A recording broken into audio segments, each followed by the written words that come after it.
So the hardest part of digging a trench is when you get tired and you get hot and you get sweaty and there's roots and there's rocks. But you know what?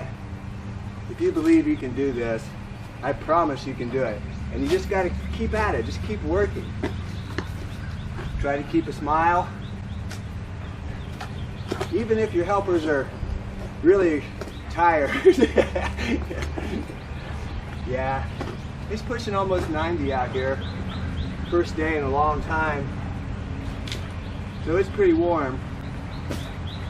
And this soil's muddy and it's heavy. And there's a lot of tree roots. But it's okay. Just chop them.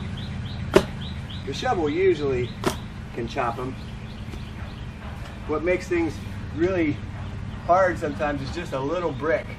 One little brick, one little rock. And you can't put your shovel down in the ground. So you gotta work a little harder. But hey, we'll get this.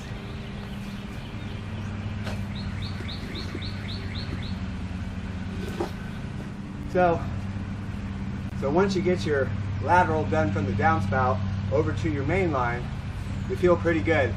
And hopefully you have a great wife or a great girlfriend.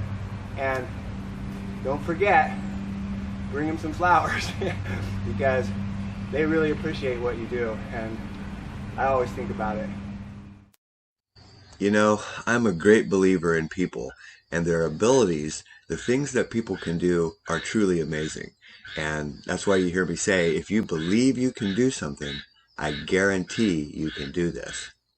One of the other things that just amazes me is that with these little pipes that we're putting in, you know, they're 4 inches in diameter and they move so much water. Of course, there does come a point when the 4-inch pipe can no longer handle any more water. You know, after a 5-inch rainfall in less than an hour, well, that pipe's filled to capacity. Whether it's PVC, corrugated, perforated, it doesn't matter. There does come a point when these little pipes just can't function anymore. And that's usually when the road looks like this. You know, we post a different video most every day because we have a different job every day. We have 3 franchises, so we've got Miami, Raleigh, Charlotte, and of course here in Orlando. So the rainwater drainage system, there's so many ways to solve a problem. There is no right or wrong way. Each job is different, but the results are the same. You know, whether you run corrugated pipe, PVC, or French drain, as long as you solve the problem, great. I think that's what it's all about, right? Is being able to move that water away from the area that's giving you trouble. Hey, this is Chuck with Apple Drains, reminding you that if you believe you can do something, I guarantee you can do it. Have a great day.